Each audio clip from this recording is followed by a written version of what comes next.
Well, good evening, everyone. It's so nice to see you all, and thank you so much for attending this evening.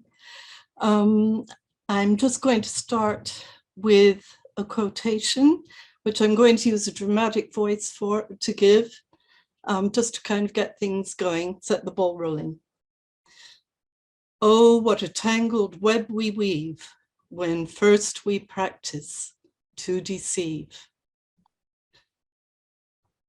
This dramatic aphorism in Canto 6, stanza 17 of Sir Walter Scott's epic 19th century poem, Marmion, A Tale of Flodden Field, is famously recognizable. Drama can be defined as a situation of succession of events in real life, having the dramatic progression or emotional effect characteristic of a play. And this struck me as being an apt title to draw my audience into the subject of this evening's talk, the great drama of karma. That great law which goes into operation universally from birth to death, whether it is the birth of a person, a nation, a planet, a solar system, a galaxy, or a cosmos. I did wonder if perhaps, like the news presenters, I should warn viewers that some of you might find some parts of this talk distressing. However, I did also wonder if Shakespeare would have warned his audience in advance of the events which would unfold in some of his tragedies, such as Titus Andronicus. The broad definition of a tragedy is an event causing great suffering, destruction, and distress, such as serious accident, crime, or natural catastrophe. Dramatic tragedy has been described as a genre of story in which a hero is brought down by his or own flaws, like greed, overambition, or even an excess of love, honor, or loyalty, more of which we will hear in relation to karma. Interestingly, when people want to watch the tragedies performed in ancient Greece, they did so because it served to remind them to appreciate their friends and family relationships in comparison to the atrocities and failures that they had witnessed on the stage. And perhaps many of us do the same when watching a good drama, good dramatic film or program, or watching the atrocities we see on the news every day. So how do we define karma? Some people do not believe in the concept of karma as such, especially if they adhere to the idea that they have only one physical life on Earth. However, many of us will appreciate that karma is an ancient doctrine, which has been widely believed and accepted in the Eastern spiritual traditions for eons of time. The Sanskrit word meaning action derives from the dhatu, or seed word, root word, kri, meaning to act. Karma is a word that is now so commonly recognized in Western societies that it has become integrated into our everyday speech. Indeed, most people cannot fail to recognize St. Paul's immortal words, "For whatsoever a man soweth, that shall he reap." If you ask anyone what karma is, most will rightly guess that it defines a person's actions for good or ill, which will shape their future, and that what you give out returns to you. And most people may, to an extent, have an awareness of it playing out in their own lives. Whether or not they accept it is another matter. Some people can even broadly identify that karma as falling into three main categories.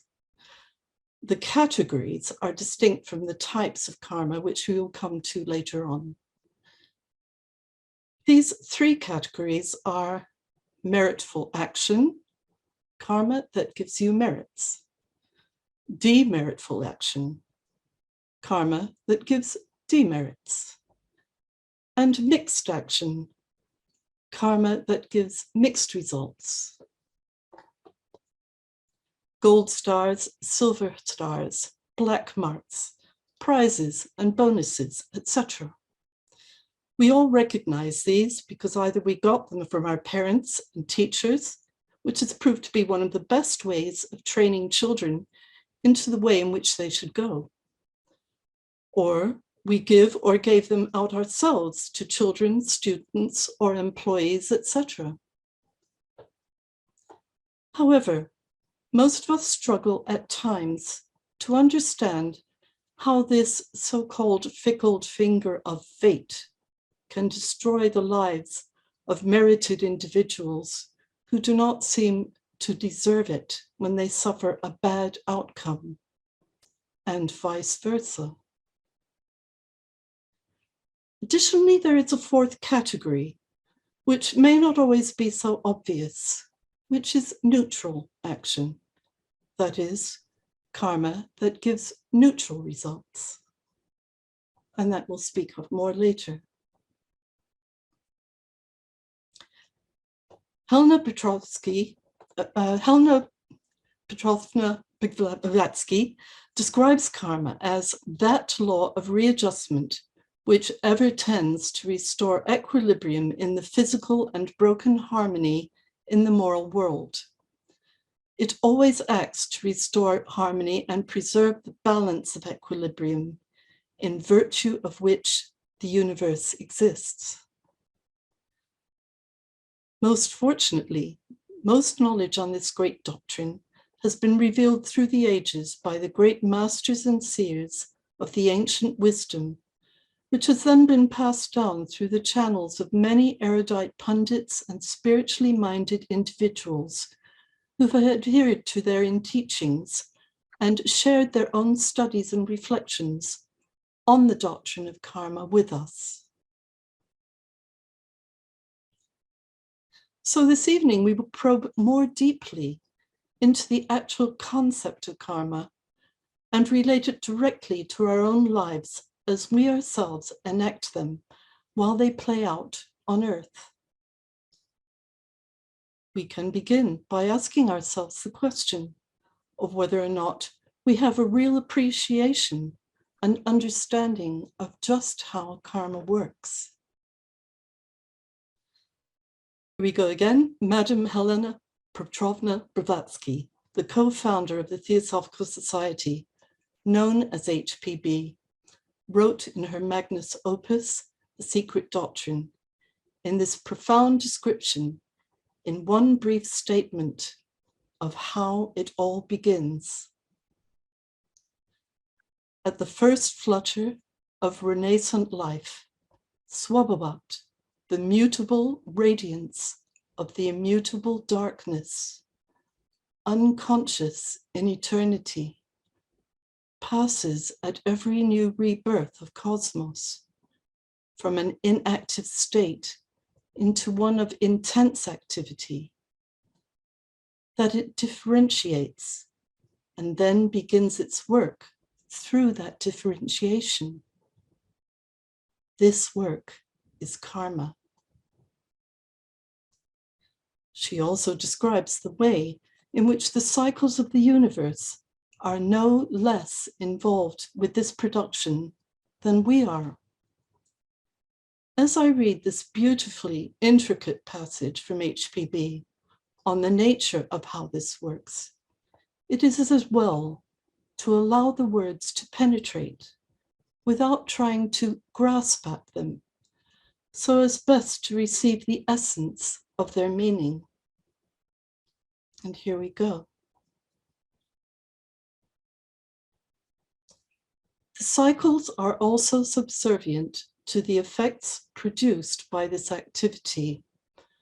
The one cosmic atom becomes 7 atoms on the plane of matter. and each is transformed into a center of energy. That same energy becomes 7 rays on the plane of spirit.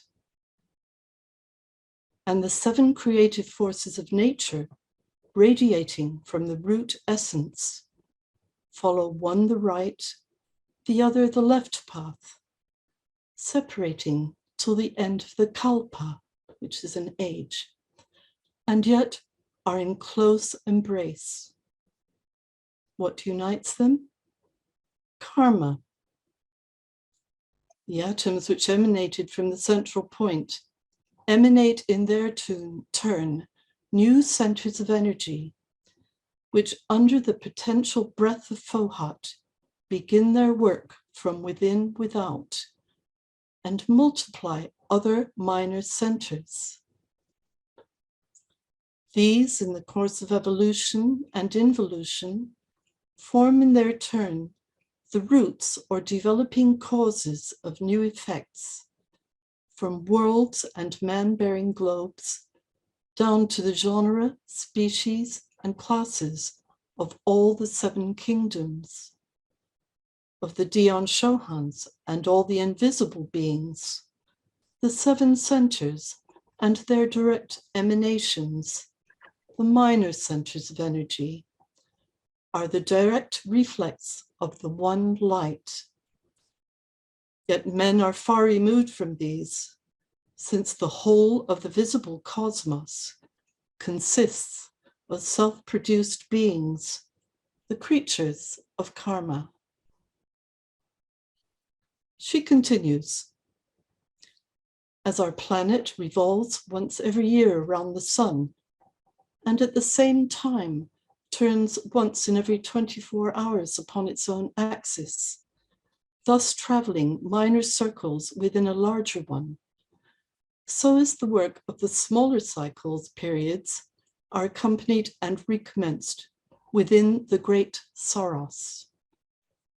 The Saros is a period of exactly 223 synodic months, approximately 65853211 days, or 18 years, 10, 11, or 12 days, depending on the number of leap years, and 8 hours that can be used to predict eclipses of the sun and moon. She continues, the revolution of the physical world, according to the ancient doctrine, is attended by a like revolution in the world of intellect, the spiritual evolution of the world, proceeding in cycles, like the physical one. Thus, we see in history a regular alternation of ebb and flow in the tide of human progress. The great kingdoms and empires of the world, after reaching the culmination of their greatness, descend again in accordance with the same law by which they ascended.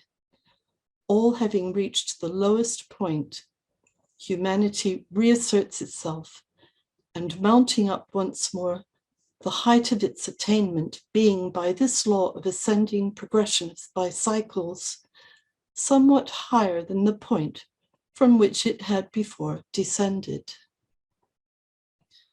Therefore, if you believe this teaching, we can take great assurance from these words that as the whole of humanity, we are moving onwards and upwards in the evolutionary process.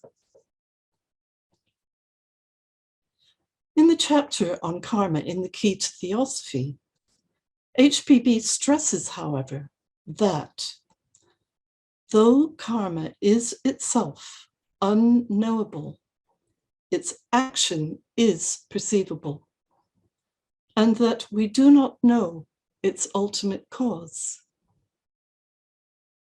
To substantiate this declaration from HPB, let us listen to some lines in the wonderfully poetic description in the Hymn of Creation, which was set down in the Rig Veda, written between 1200 and 1500 BC. Out went their line crosswise. Was there above? Was there below? Progenitors were there.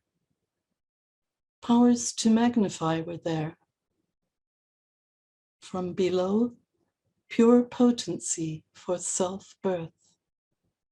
From above, force to move, raise, and fill. Who truly knows? Who here could proclaim whence this detailed self-expression? Of this the gods limitedly, reverently are.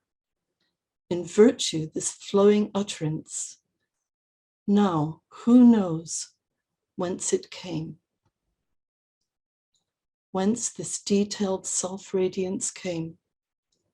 Whether created or not, only he in highest heaven, who is of the witness, knows whether he knows or not. Wise words. On the doctrine of karma, HPB also solemnly states that we consider it as the ultimate law of the universe, the source, origin, and font of all other laws which exist throughout nature. Karma is the unerring law which adjusts effect to cause on the physical, mental, and spiritual planes of being.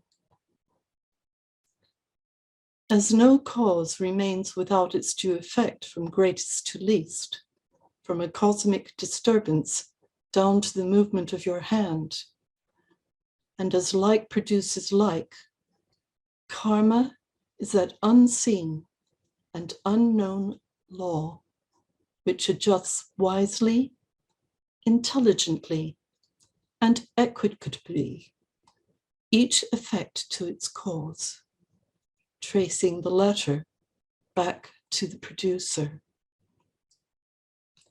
In the words of Edwin Arnold in his epic poem, The Light of Asia, it knows not wrath nor pardon, utter true its measures meet, its faultless balance weighs.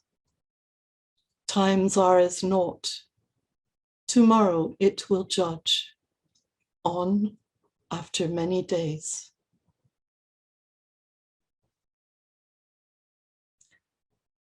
So, in order to examine the effects of karma on the individuals and the nature of this tangled web we weave, we need to become aware of the human framework through which the great law of karma operates. HPB advises us most significantly that, and I quote, "Unless you have studied thoroughly well the separate functions assigned to all the human principles, you will hardly realize our Eastern philosophy." And HPB is not mincing words when she declares this. So we will start by outlining the sevenfold constitution of man, which is defined by Madame Blavatsky in the Key to Theosophy, in order that we may clarify these functions, the principles of which as humans we all, without exception, share. Firstly, HPB makes the point that, and I quote, "As there are 7 fundamental forces in nature and 7 planes of being, so there are 7 states of consciousness in which man can live, think, remember, and have his being. These are named as the 7 principles." She then refers to the first 4 of these principles as the lower quaternary, which consists of the physical body, prana, the astral body, and kama, rupa. The physical body is known as rupa in Sanskrit, which means visible form, and is called stula sarira in Sanskrit. Stula means bulky, thick, or gross, and Sharira is that which is easily dissolved, suggesting impermanence.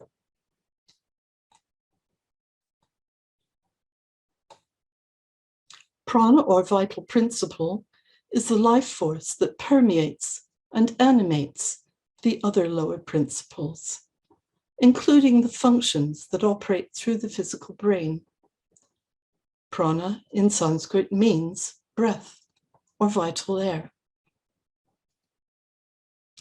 The astral body is known as Linga Sharira and is the prototype of the physical body. Linga Sharira in Sanskrit means a characteristic mark, a model, or pattern, and is often described as the blueprint for the physical body. And now we've come to what I will describe as the protagonist of tonight's performance. Kama Rupa, the desire body, which is the seat of animal desires and passions, and is the vehicle of gross desires, passions, and emotions. It is the middle or fourth principle of the seven principles. It is the center of animal man, also known as the animal soul, and is the vehicle for the lower mind or manas, and importantly, the demarcation line which separates the mortal man or personality from the immortal entity or permanent individuality. Kamarupa is dramatically described in Theosophical Glossary as evil desire, lust, volition, cleaving to existence, the tempter. Significantly, HPB states that during life, karma does not form a body which can be separated from the physical body. It is intermolecular, answering molecule for molecule to the physical body, and inseparable from it molecularly. Thus, it is a form, yet not a form, within the physical body, but incapable of being projected outward as a form. She then goes on to state that the blood is a good symbol of Kamarupa, for while within the body, filling every portion but confined in vessels, it takes the shape of the body and has a form, though is in itself formless. We then come to the upper imperishable triad, which consists of Manas, Buddhi, and Atma. Manas is a dual principle in its functions. Mind, intelligence, which is the higher human mind, whose light or radiation links the monad, Atma Buddhi, for the lifetime to the mortal man. Buddhi, the spiritual soul, the vehicle of Atma, pure universal spirit. Buddhi is referred to as the divine ego or spiritual soul when linked with higher manas, mind and intelligence. And finally, we come to Atma or spirit, one with the absolute in its radiation. It is known exclusively as the higher self, the inseparable ray of the universal and one self. HBB explains, according to esoteric teachings, that the personality, that is Kamarupa, is mortal, a distorted reflection through a physical basis of the true manasic or mind self. It is just an instrument for harvesting experiences for the Buddhi manas or human monad, saturating it with the aroma of consciously acquired experiences. The brain self is real while it lasts, weaving its karma in the consciousness in that lower portion of manas or mind, which is correlated with the physical brain. And here we have a picture, self-portraits, which you can see on your screen, which were painted by the well-known artist Francis Bacon, who lived, I think, up into 1990 and worked up until that time, who, given the knowledge we have received, as I see it, vividly epitomizes this description of the desire body, Kamarupa. Strangely enough, Francis Bacon's traumatic subjects, mostly self-portraits, were often painted in hues of red, portrayed in a twisted and tangled web of flesh and blood. Visualize, if you like, with somewhat less intense internal anguish, and perhaps even rage, what you experience when faced with one of the daily tragedies of life, such as when your computer breaks down before an important meeting, or how you feel when the sat-nav takes you onto a one-way system that you cannot get out of, or after you've had a big argument with someone, especially someone you love. Do we sometimes experience anger and frustration, which can make the blood rush to our face? Take time to pause and consider.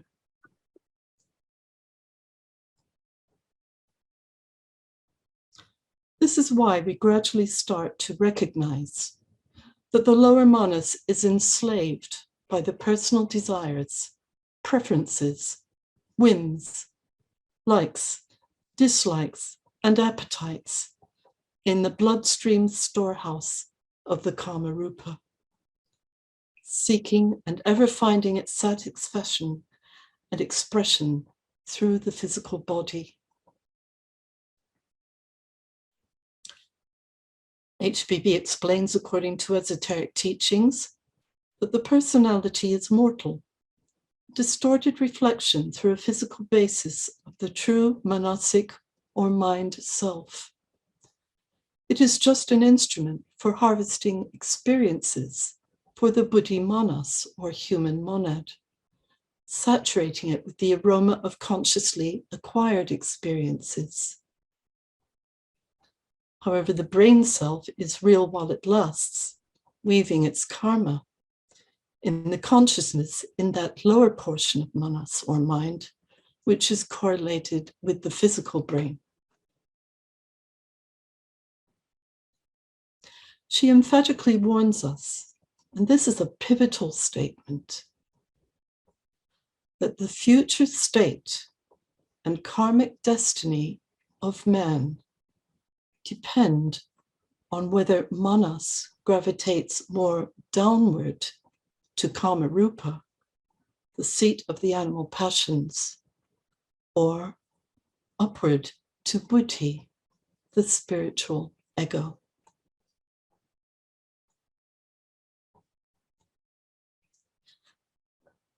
In Secret Doctrine 1, HPV goes into more detail as she explains.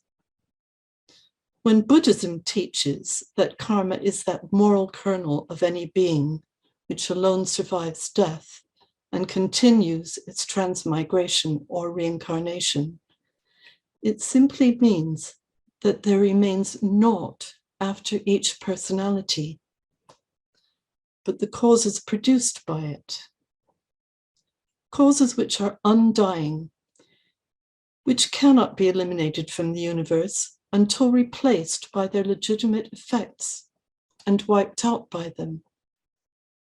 And such causes, unless compensated during the life of the person that produces them with adequate effects, will follow the reincarnated ego and reach it in its subsequent reincarnation until a harmony of effects and causes is fully re-established. No personality, a mere bundle of material atoms and of instinctual and mental characteristics can, of course, continue as such in the world of spirit. Only that which is immortal in its very nature and divine in its essence, namely the spiritual ego, can exist forever. And it is that ego, this is a word that HPB prefers to use to describe the higher individual, which chooses the personality it will inform, and which receives through these personalities the effects of the karmic causes produced.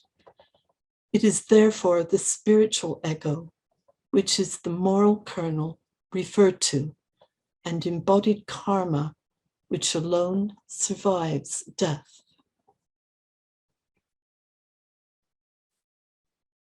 And I'll read that last sentence again. It is the moral kernel referred to and embodied karma, which alone survives death. HBB herself makes this dramatic statement that we can all heed, and which echoes Sir Walter Scott's aphorism, which was read at the beginning of this talk. Oh, what a tangled web we weave when first we practice to deceive. She says, and I quote, "Those who believe in karma have to believe in destiny, which from birth to death, every man is weaving thread by thread around himself, as a spider does his cobweb. And this destiny is guided either by the heavenly voice of the invisible prototype outside of us, or by our more intimate, astral, or inner man, who is but too often the evil genius of the embodied entity called man. Both these lead on the outward man, but one of them must prevail. And from the very beginning of the invisible affray, the stern and implacable law of compensation steps in and takes its course, faithfully following the fluctuations. When the last strand is woven and man is seemingly enwrapped in the network of his own doing, then he finds himself completely under the empire of this self-made destiny. It then either fixes him like the inert shell against the immovable rock, or carries him away like a feather in a whirlwind raised by his own actions. In Macbeth's speech, upon hearing of his wife's death, Shakespeare amplifies the state of being which ensues when the crazed deceptions of the intimate inner man are adhered to and life loses its significance and meaning.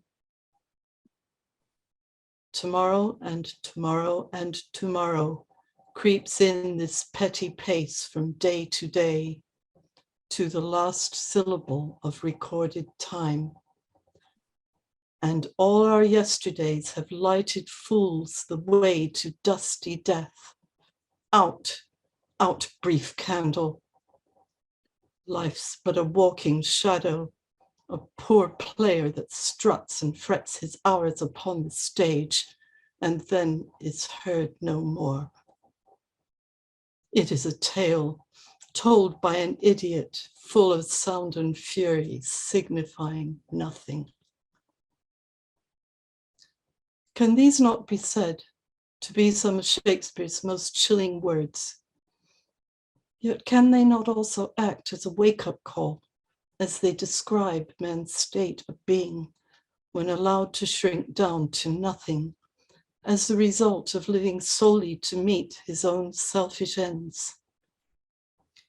In theosophical terms, we can see this as an example of the lower manas captured and bound fast to the karma rupa, desire body, which has lost its connection for the lifetime to the spiritual soul, Buddhi and higher manas. In Shakespeare's play Winter's Tale, we see the beginning of Leontes' jealousy when he becomes enraged at the sight of his wife Hermione, seen through his eyes as dallying with his best friend Polixenes. In an aside, Leontes says, too hot to mingle friendships far as mingling bloods. I have a tremor cordis on me. My heart dances, but not for joy, not joy. The thought of the mingling of their bloods sets off palpitations, Leontes, and although it might not be said to be acceptable to paddle palms and pinch fingers with your husband's best friend, nonetheless, Leontes' response is seen to be directly triggered by his emotional reactions, the effects of which set the plot in motion for the rest of the play. Fortunately, after much trial and tribulation, through the rest of the play, it ends happily.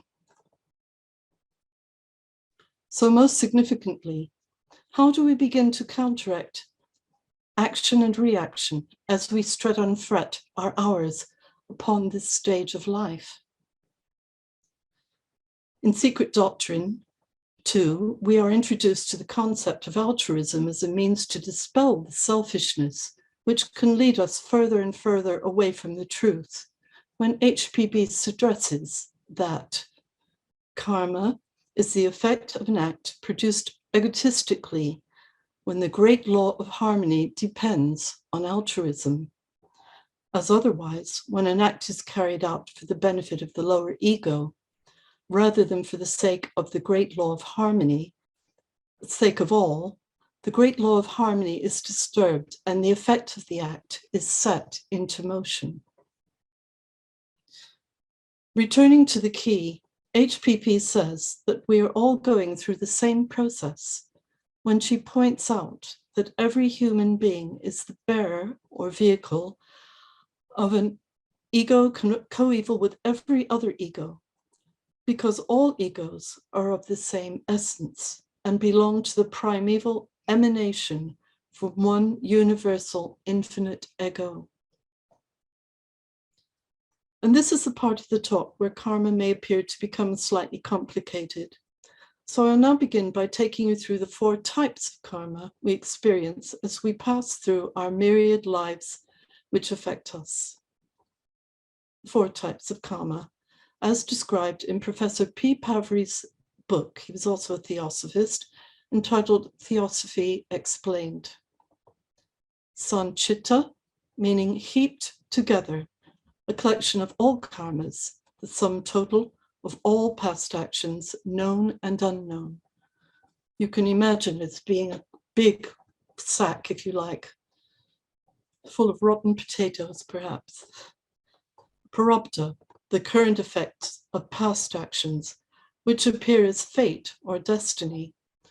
Only that portion which has become ripe for experiencing will surface at any one time. That's Prarabdha karma. Then Kriyamana karma, the total potential of effects created by current actions. Kriyamana karma is what we do at any moment with our capacity to will and create.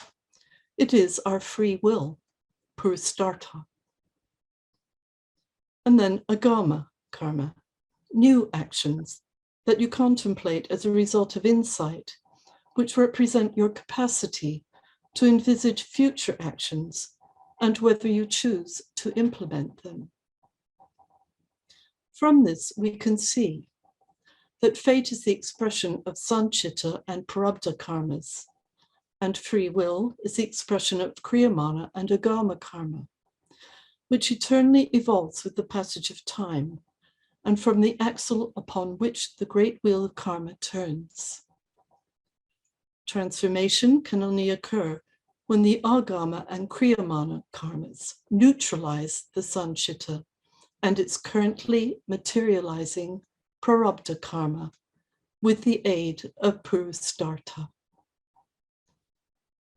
Now, don't worry if that seems like a lot to grasp, but It's something which you can reflect on as time goes on, and you'll gain a better understanding of how it actually works in your own experience.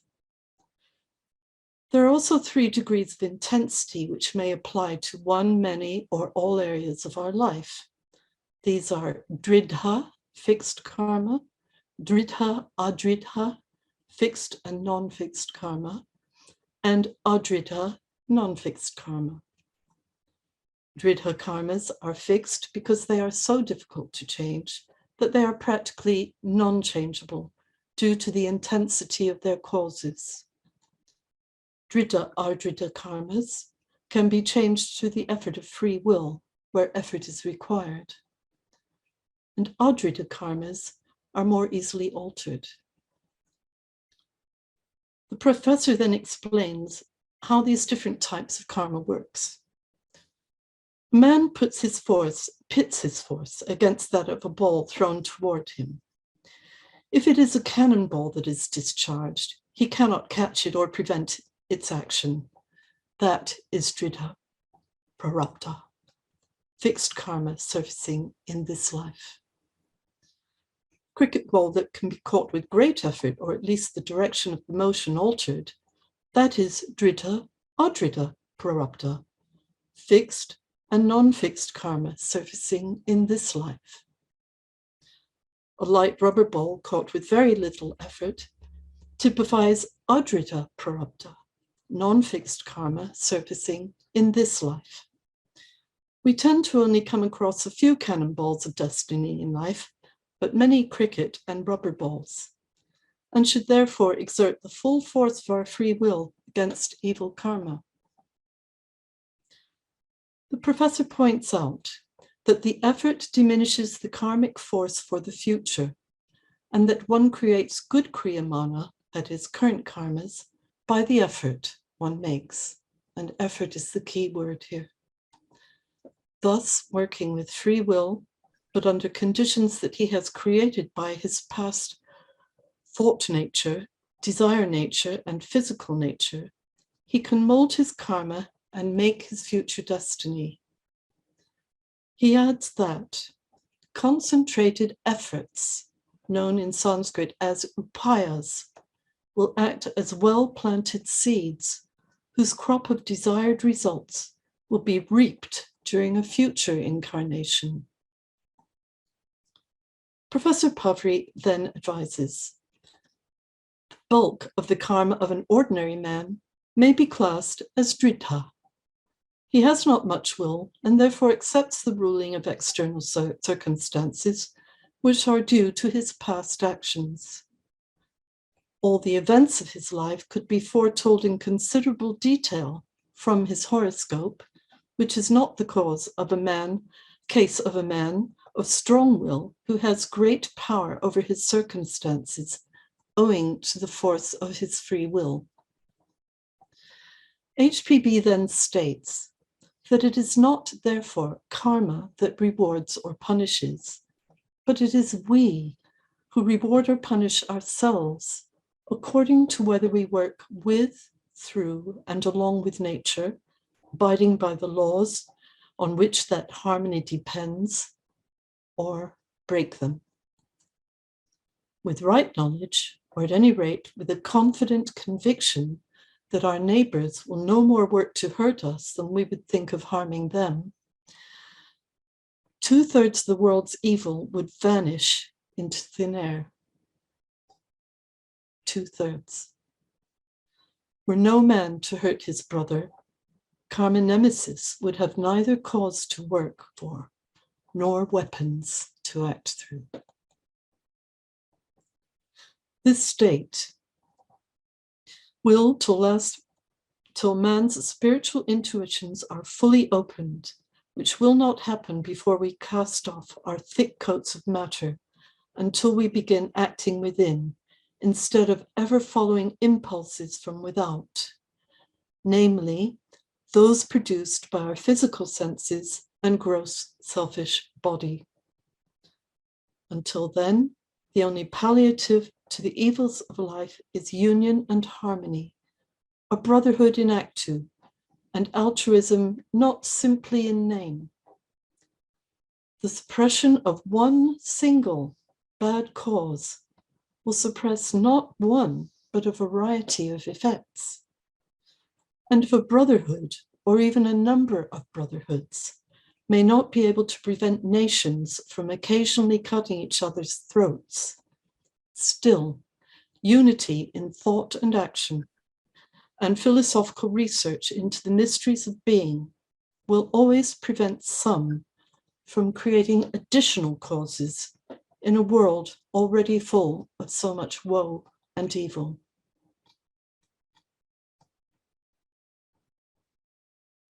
Highly respected Vedic astrologer Ernst Wilhelm, from his studies of the ancient astrological texts of the Brihat Hora Shastra, tells us that given the right effort, we stand to change about 25% of our karma per lifetime, which actually seems like quite a lot to me, and which may provide us with some hope.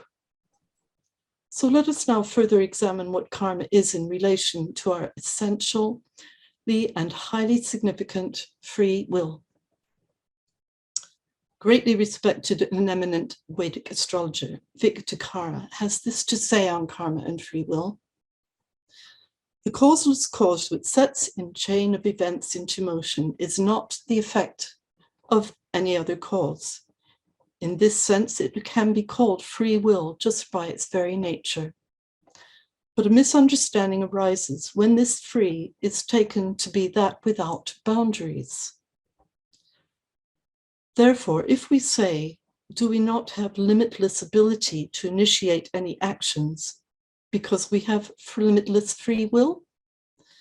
The answer to this is yes.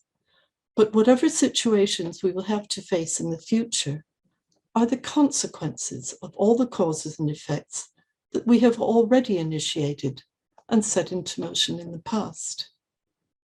And then he gives an example. If a train is going down a track at full speed, you can predict with absolute certainty that it's not going to stop in 10 seconds. Why? Is it that the driver has no free will? And is this why the train cannot stop in 10 seconds? Even if he puts on the brake, it's going to take 30 seconds for the train to stop. Why? Because he has previously decided to put the train on at full speed, to make it go fast, giving it its own momentum. Every single action that we perform creates a result because we desire that result. And the momentum of the action and the repercussions of the result generate our fate or destiny. So all of a sudden, it can feel like you are hopelessly hurtling down the train track in 10 seconds. We can now appreciate that it is not because God threw a lightning bolt at you and decided that you should suffer, or for that matter, that you should enjoy. These are the material results of using your free will, so that fate is simply the result of the way in which you've chosen to use your free will, either now or in the past.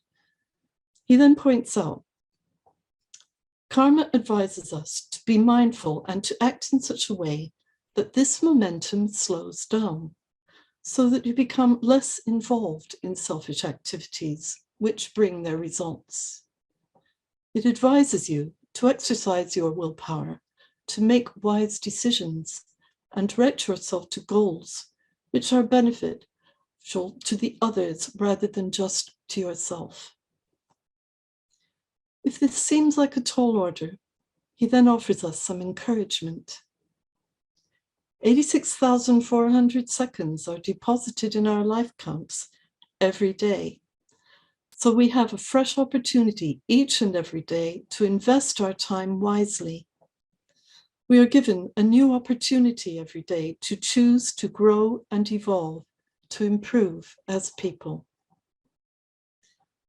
This then brings us to the point in this talk where the fourth type of karma mentioned at the beginning of this talk comes in, namely the neutral karma that gives neutral results, which is referred to in Sanskrit as nishkama karma, meaning actions karma without nish, desire, our old friend karma, where selfless service is given without expectation of reward, as opposed to selfish actions. We are constantly considering how to make the teachings of the ancient wisdom practical in our daily lives. And for each individual person, there are a number of practices we can engage in which will help us to make some effort to dissolve our storehouse of selfish karma. One very simple and basic way is to begin by consciously dedicating our day of 86,400 seconds to the service of humanity, so that we can then go about fulfilling our duties during the day in the spirit of altruism.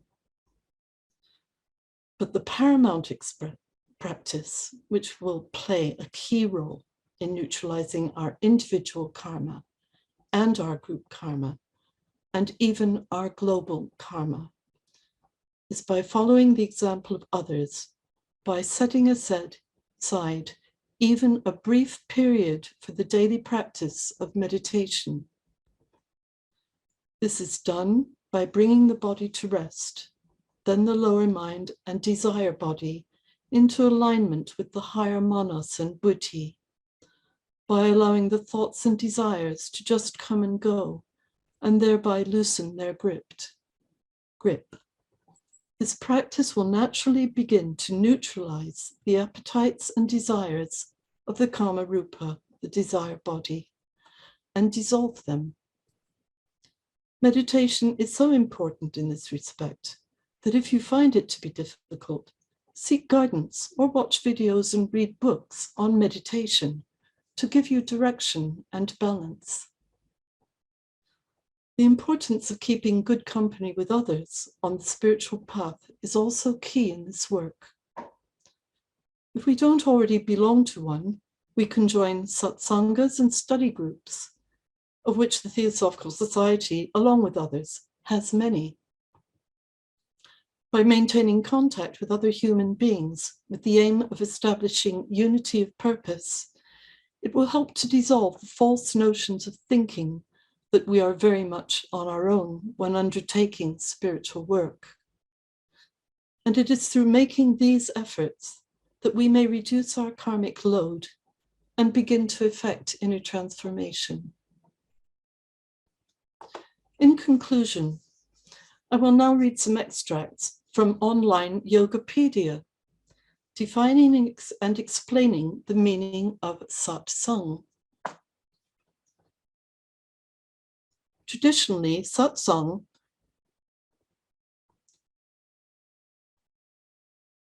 refers only to a gathering in the presence of the truly enlightened being or Satguru. In modern times, satsang has evolved to mean any gathering in which spiritual reflection, discussion, meditation, or teaching takes place. Satsang in a group can have a profound effect on the ego, since entering into a shared space of support and unity encourages selfless emotions to arise. Satsang is believed to dissolve any sense of separation, allowing the inner connectivity of all beings in the universe to become more apparent. It is believed that in the company of those who are committed to bringing out the best in one another, extraordinary awakening can occur.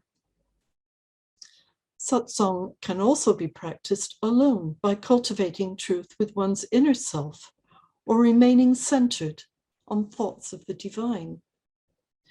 As such, with Hinduism, Jainism, Buddhism, and Sikhism, satsang typically refers to individual spiritual and devotional activities such as meditation and chanting. Satsang may also include reading or listening to spiritual teachings before reflecting on their meanings and assimilating them into our daily life in a broader sense. Satsang can also include the guidance of the inner voice awakened as the potential of the higher self as it's realized.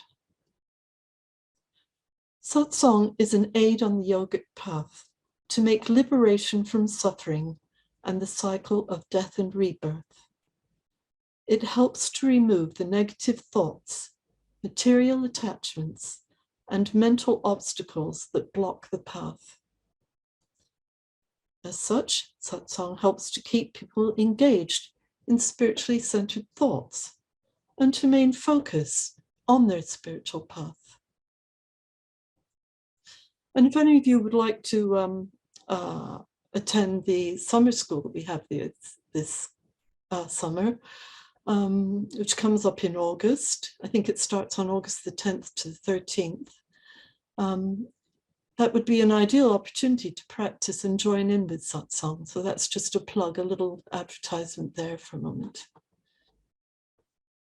If you wish to do so, just contact HQ and they'll sort that out for you.